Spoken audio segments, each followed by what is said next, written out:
Hello students, आज की video का चैप्टर है cell cycle and cell division. Cell cycle and cell division, what is meaning of cell division? किसे कहोगे cell division? जितने भी मल्टी सेलुलर ऑर्गेनिज्म हैं, all multicellular organism start its life किसके थ्रू स्टार्ट करते हैं? By A diploid cell, मतलब एक सेल से डिप्लॉयड सेल। डिप्लॉयड सेल क्या है? जाइगोट। अब तुम देखते हो एम्ब्रियोनिक डेवलपमेंट, मतलब पढ़ा होगा कि जो एम्ब्रियोनिक डेवलपमेंट की प्रोसेस है, प्लांट्स में हो या एनिमल्स में हो, स्पर्म एंड ओवा या male gamete and female gamete fuse to form a diploid zygote. और ये जाइगोट डिवाइड करेगा, डिवीजन होगा, लगातार डिवीजन करके एक मल्टी सेलुलर स्ट्रक्चर बनाएगा और एम्ब्रियो। तो धीरे धीरे एम्ब्रियो से मतलब आगे का डिवीजन होगा और एम्ब्रियो से बेबी का फॉर्मेशन, न्यू प्लांट का फॉर्मेशन, वो सब होगा। तो सेल डिवीजन का क्या मतलब है कि formation of daughter cell by a parent cell, formation of daughter cell by a parent cell is called cell division. ठीक है, तो सेल डिवीजन में सबसे पहले ये देखो कि सेल डिवीजन के पास सीक्वेंस क्या क्या है, मतलब क्या क्या इसके अंदर सीक्वेंसेस हैं। फर्स्ट इसके पास के सबसे पहले रेप्लिकेशन ऑफ डीएनए, सबसे पहले होता है इसमें replication of DNA. Second one is separation of duplicated DNA into two equal chromosome, मतलब दो जो रेप्लिकेटेड डीएनए हुआ है तो वो इक्वली जो क्रोमोसोम्स होंगे, या chromosome is made up of DNA. यहाँ पर डीएनए की सबसे पहले रेप्लिकेशन होगा डीएनए का, फिर सेपरेशन होगा और फिर उसके बाद division of entire cell. 3 points ध्यान से, सबसे पहले रेप्लिकेशन ऑफ डीएनए, कोई भी सेल डिवीजन होगा उसके 3 पॉइंट्स हैं। Replication of DNA, second is division of replicated या duplicated DNA into 2 equally half chromosomes और डीएनए, और third is division of entire cell. ठीक है, तो ये मतलब पूरा का पूरा जब सेल के पास ये सेल डिवीजन स्टार्ट हो रहा है तो ये इसके पॉइंट्स हैं। अब आता है what is meaning of cell cycle. Cell cycle का क्या मतलब है कि जो सेल डिवीजन के अंदर सीक्वेंसेस हो रही हैं, the sequence of events by which a cell duplicates its genome। अभी मैंने बताया था सेल का डीएनए का रेप्लिकेशन, तो उसको एक डेफिनेशन की फॉर्म में हम ये क्या बोलेंगे? Sequence of events by which cell duplicate its genome, synthesises other cell contents. जैसे सेंट्रियोल्स का डुप्लीकेशन होगा, माइटोकॉन्ड्रिया से माइटोकॉन्ड्रिया का फॉर्मेशन होगा, न्यू प्रोटीन बनेंगी, आरएनए बनेगा, तो new cell contents and divide into 2 daughter cell is called cell cycle. Total जो इवेंट्स हो रहे हैं वो क्या कहलाएगा? Cell cycle.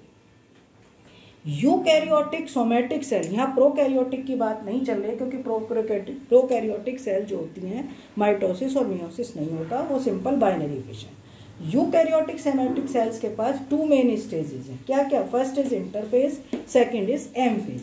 इंटरफेज को बोलते हैं अनडिवाइडिंग फेज और रेस्टिंग फेज। अब सोचो, क्या ये रेस्टिंग फेज है? No, it is not resting phase, it is more at metabolically active period of the cell.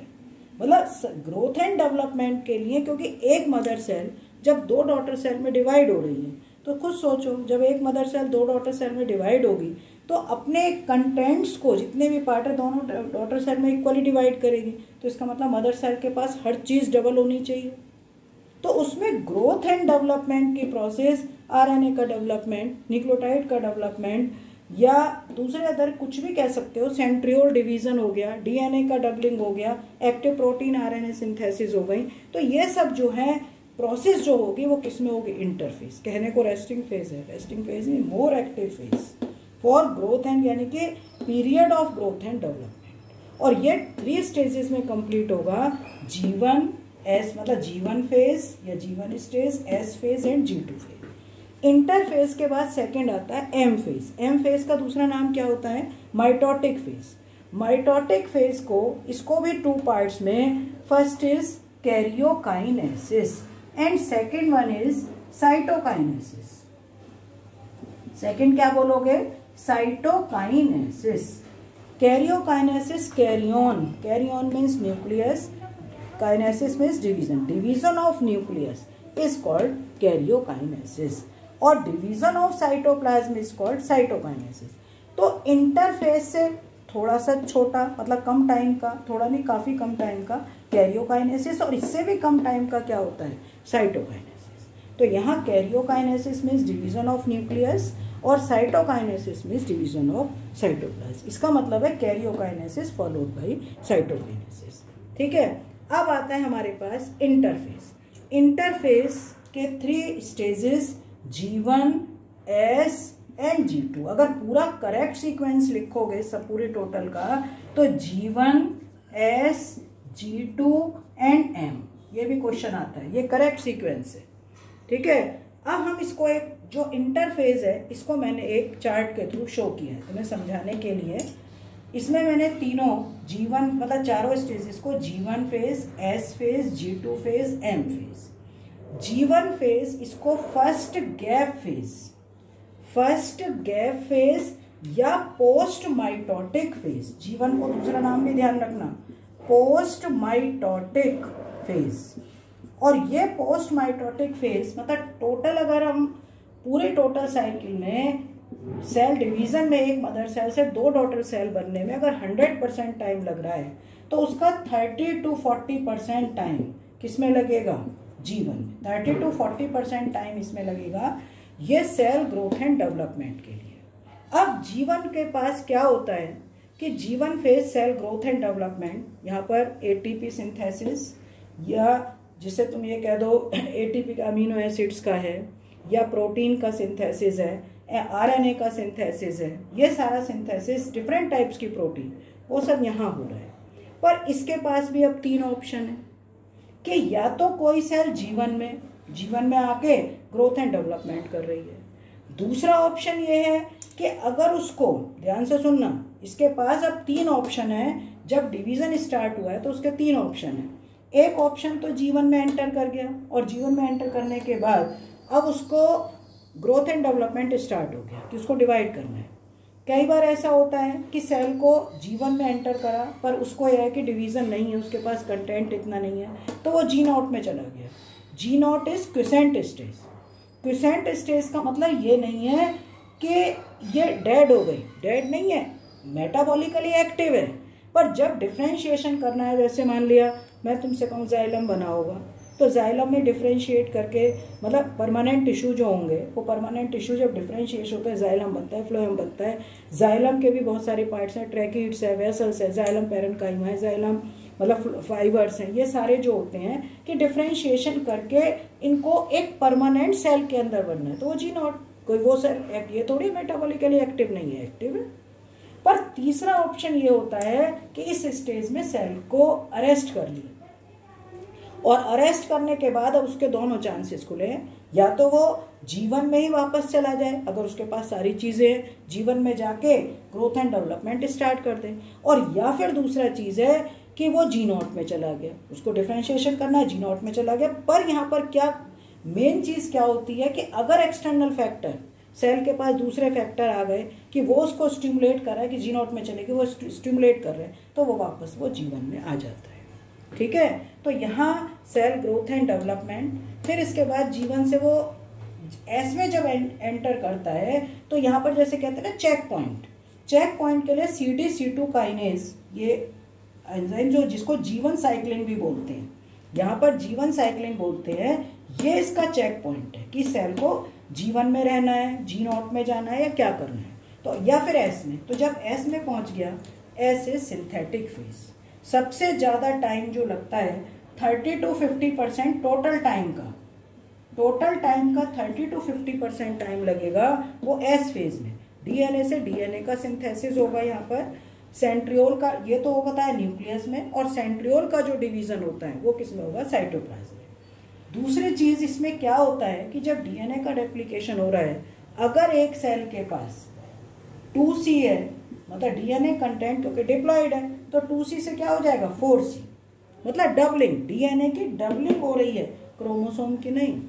Chromosome उतना ही रहेगा।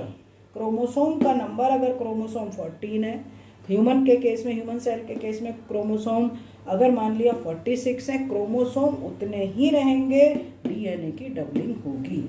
ठीक है। अब एस फेज के बाद जब ये प्रोसेस हो चुकी तो ये एंटर करेगी G2 में। G2 में भी cell growth and development, total time का 20 to 30% टाइम लगेगा इसमें, टोटल टाइम का। इसको गैप 2, ये गैप 1 था, ये गैप 2, और दूसरा नाम है इसका प्री माइटोटिक फेज। बच्चे इसमें बहुत कंफ्यूज करते हैं कि प्री माइटोटिक फेज किसको कहें, पोस्ट माइटोटिक फेज किसको कहें। प्री माइटोटिक का मतलब माइटोसिस जो होगी उससे ठीक पहले की स्टेज। ये pre mitotic phase 20 to 30% time लग रहा है, गैप 2 बोलते हैं। इसमें जितने सेल को अब डिवाइड करने के लिए जो एक्टिव प्रोटीन और आरएनए का सिंथेसिस है या जितने ऑर्गेनेल का सिंथेसिस है वो सब इसमें यहाँ पर होगा। ठीक है, G2 में। अब इसके पास दूसरा चेक पॉइंट, ये चेक पॉइंट है CD2 काइनेज, इसको एम साइक्लिन भी बोलते हैं। कई बार ऐसा होता है कि सेल डिवाइड नहीं हुआ, यहीं पर रह गया किसी तरीके से, या माइटोटिक के मेटाफेज में जाके रेस्ट हो गया। कुछ ऐसे केमिकल्स होते हैं, कुछ ने प्रोफेज में जाके वो पॉइजन की तरह काम करते हैं, डिवीजन नहीं कर पाते। तो ये दूसरा चेक पॉइंट है। अब ये एंटर कर जाता है एम फेज।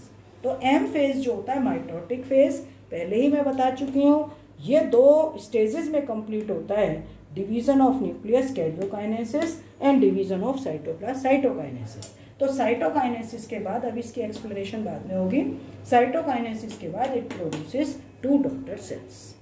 ठीक है, माइटोसिस के केस की बात चल रही है ये कि माइटोसिस मेटाफेज जो मतलब एम फेज है, एम फेज के माइटोसिस की एम फेज में prophase, metaphase, anaphase and telophase, cytokinesis. After cytokinesis it divide into 2 daughter cells. ठीक है बेटा, तो इसमें इतना ही। नेक्स्ट वीडियो में फिर आएगा माइटोसिस सेल डिवीजन। ठीक है बेटा, okay, thank you so much.